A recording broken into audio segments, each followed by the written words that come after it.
Mira held the old key in her palm as she stood by the lake, the air cool and clean, the water quiet like it was listening. The cave house sat in the rocky hill behind her, half stone and half wood, with a door that looked too small for the weight of the hill around it. She had bought it for $300, a price that still felt unreal, like the seller wanted the place gone more than he wanted money. People in the nearest town had stared when she told them. Then they laughed softly and wished her luck in the same breath. Mira did not argue, she only nodded, because she was tired of proving herself to anyone. She came here for silence, for a fresh start, for a life that did not feel like a long noisy hallway with no end. The path to the door was narrow, lined with wet grass and small white stones that shined faintly in the evening light.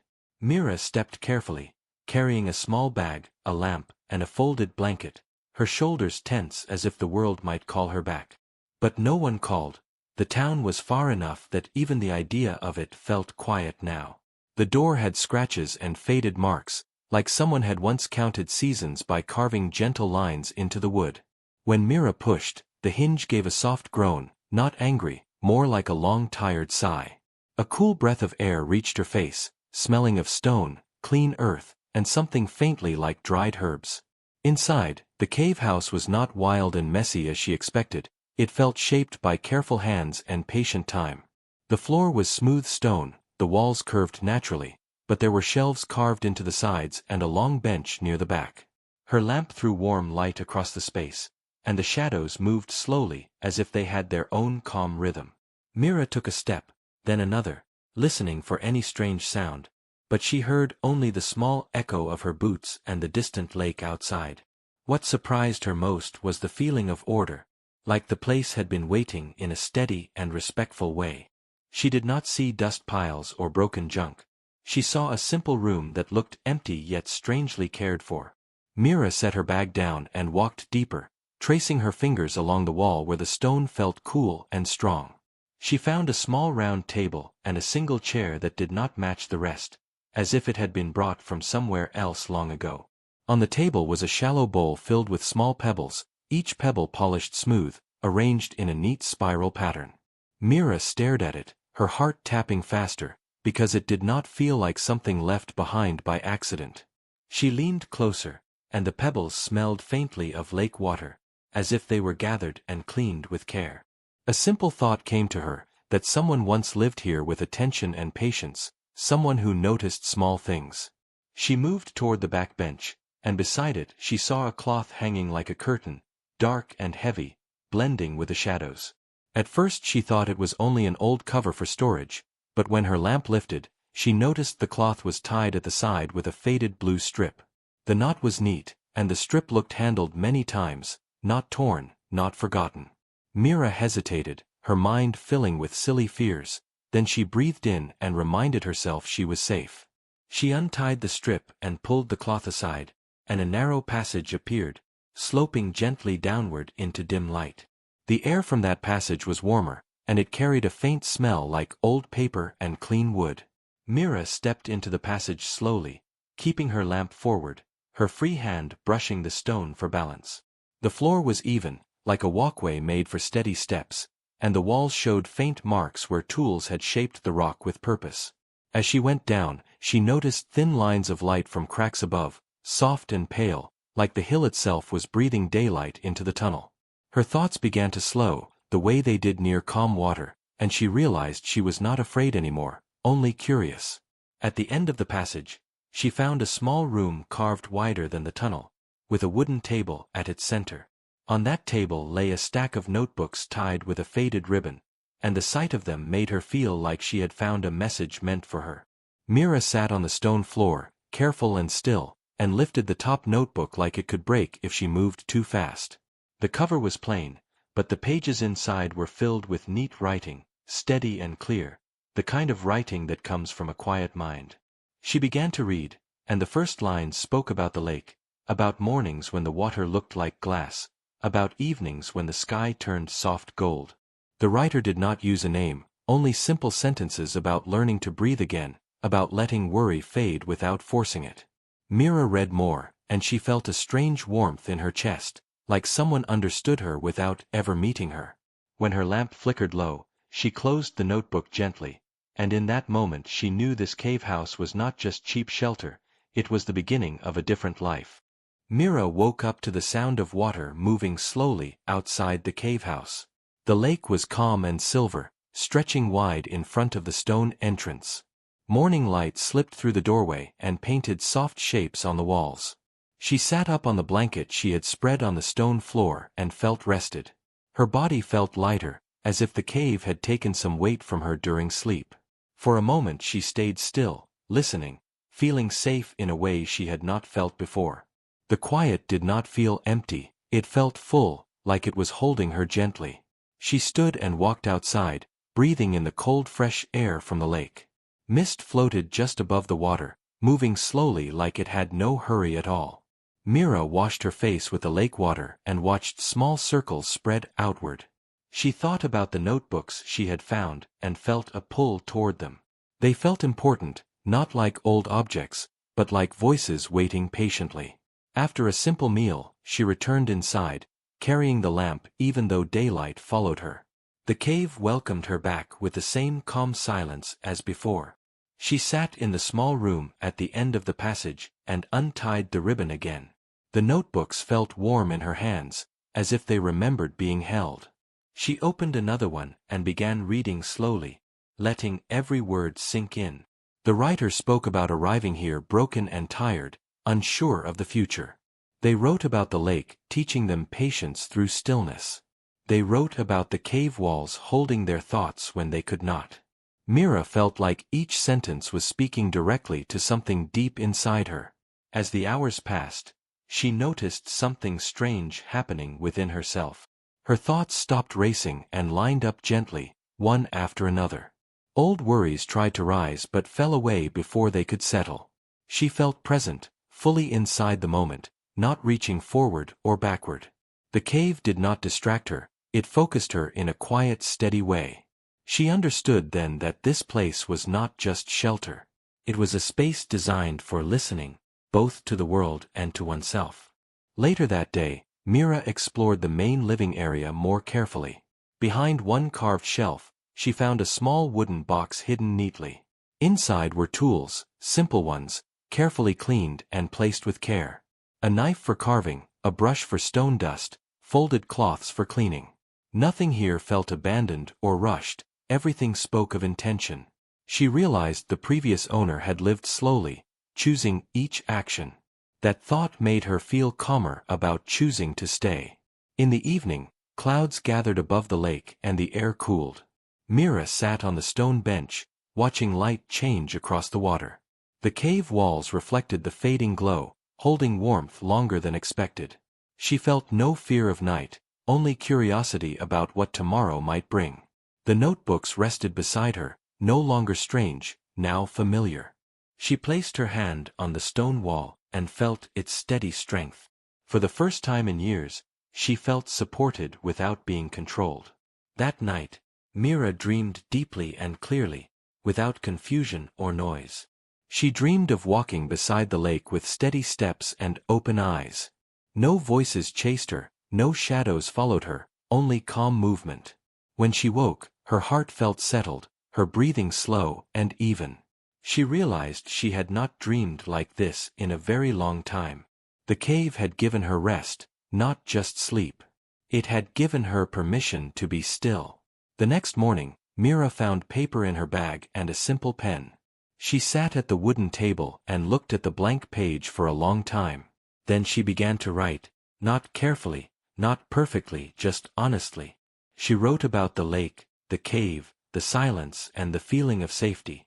Her hand moved without effort, as if guided by something steady. She understood now that she was not just reading a story. She was becoming part of one that had already begun long ago. Mira settled into a steady rhythm as days quietly passed by the lake. She woke with the light and rested when the shadows filled the cave. Each morning she walked along the water edge and listened to birds. She noticed how the lake changed color with the sky and mood.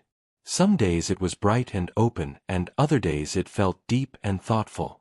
The cave house remained calm through every change without asking anything. Mira felt her own thoughts becoming quieter like the water. She no longer rushed through moments or feared the silence. Inside the cave she continued reading the notebooks slowly and carefully. She never read too many pages at once and let each one settle. The writer spoke of learning to wait without feeling lost. They described sitting for hours just breathing and feeling alive. They wrote that healing did not arrive suddenly but like soft rain. Mira understood this deeply and felt no need to hurry anymore. The cave walls seemed to hold each word with respect. It felt like a conversation that crossed time without effort. One afternoon while cleaning near the back wall, Mira noticed a shape. It was carved gently into the stone, almost hidden by shadow. She brushed the surface and revealed a simple symbol. A circle broken by a single straight line through the center. The carving was smooth and worn as if touched many times. She remembered seeing the same symbol at the end of every notebook.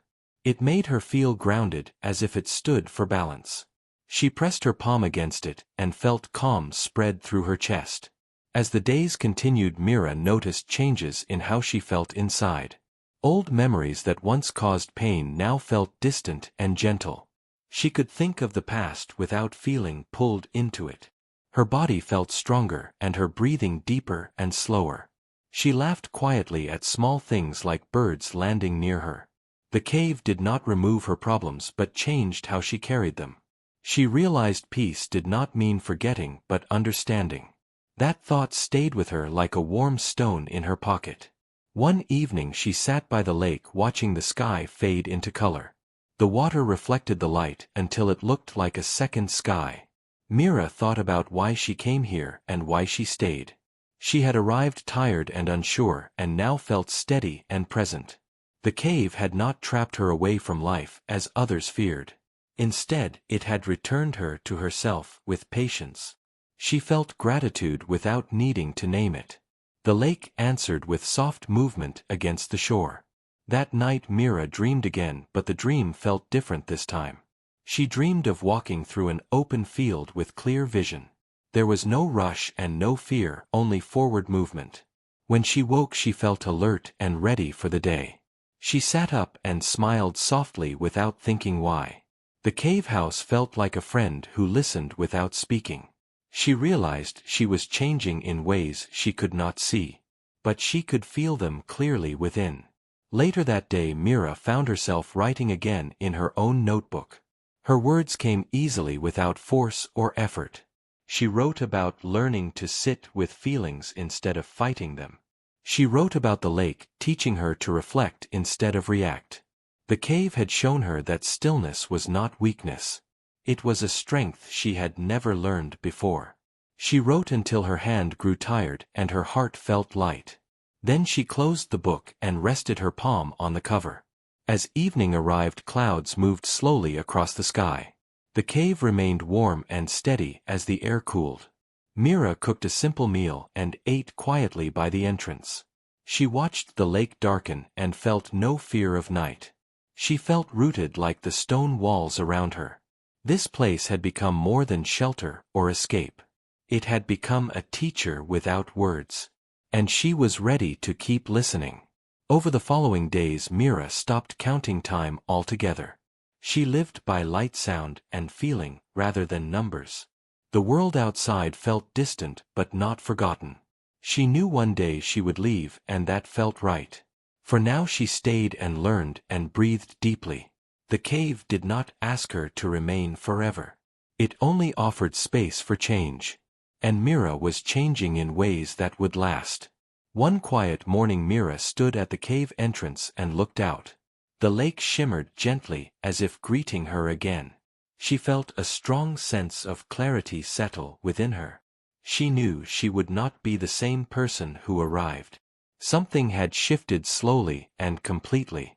The cave had helped her rebuild from the inside. Not by force but by patience and presence. Her life was opening again, one calm moment at a time. The seasons slowly shifted without Mira noticing at first.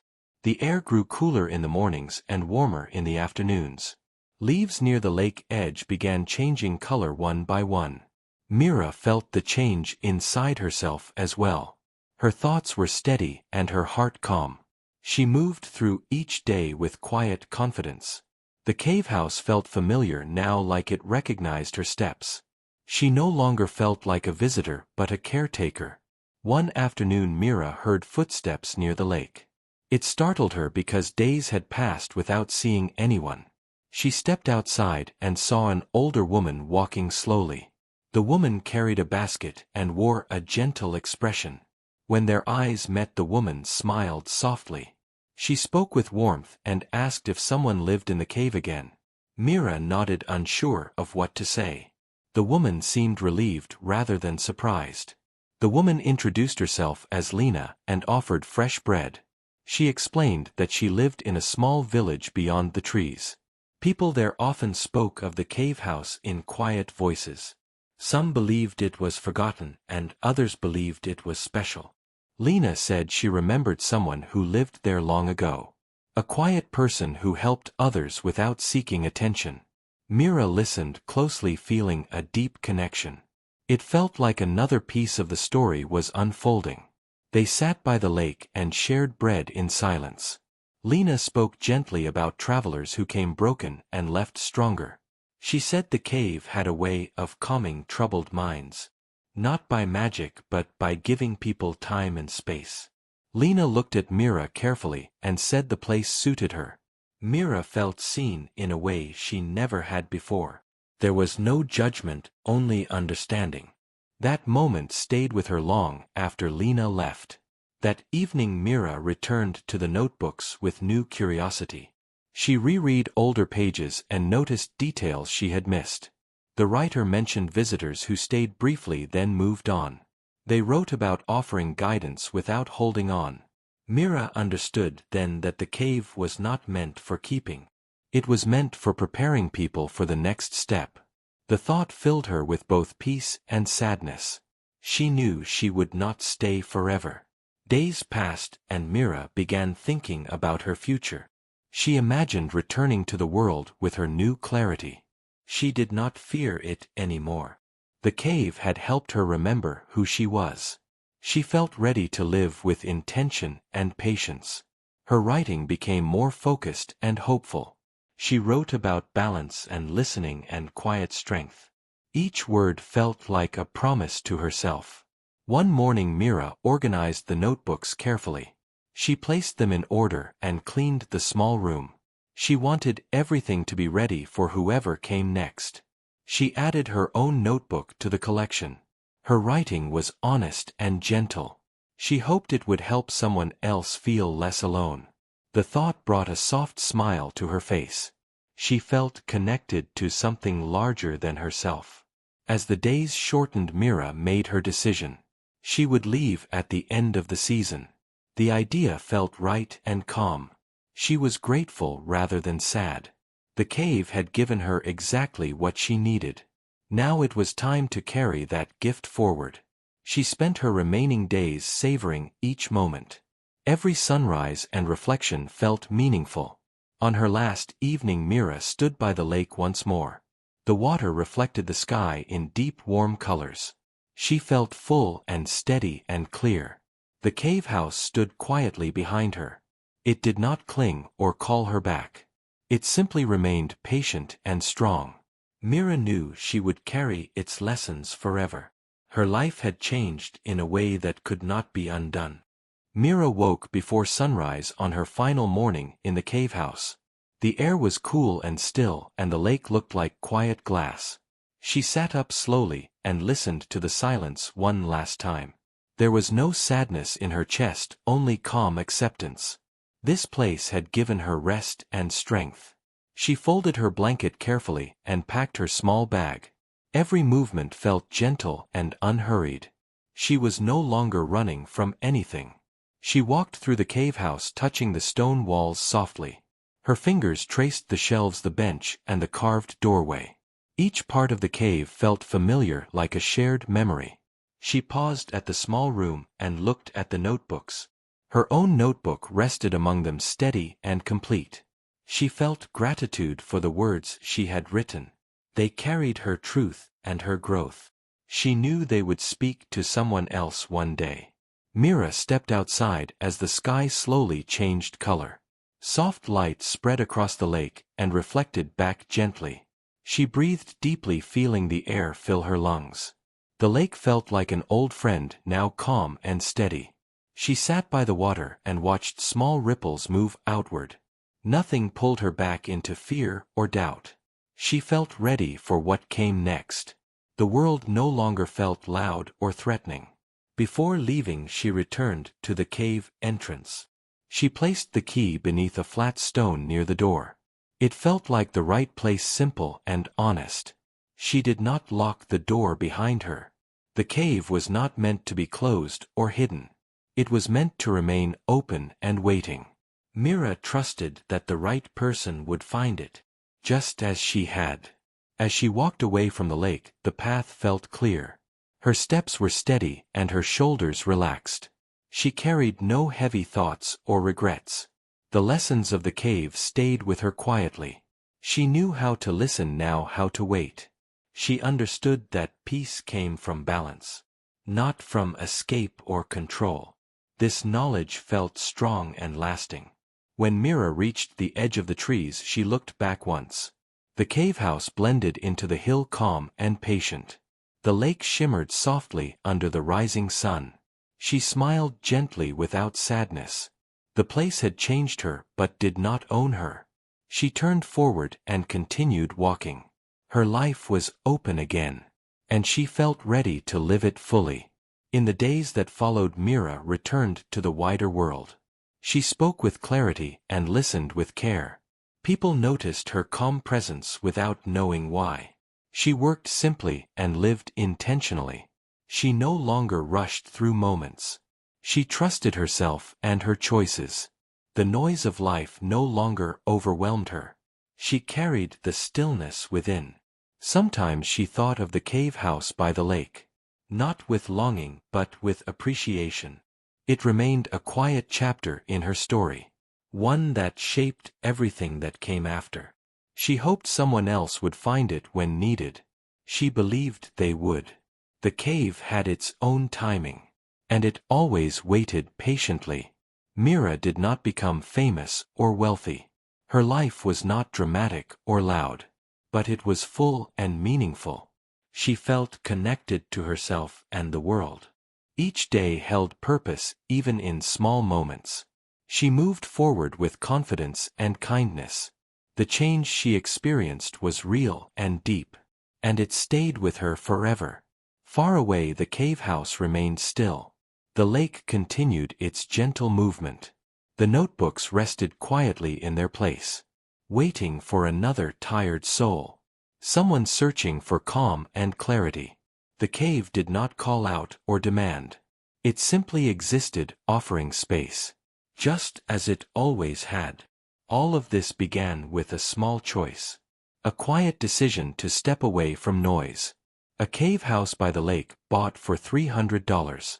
It did not promise comfort or answers, but it offered something more valuable: time, space, and honesty. And for Mira that was enough. It changed her life forever.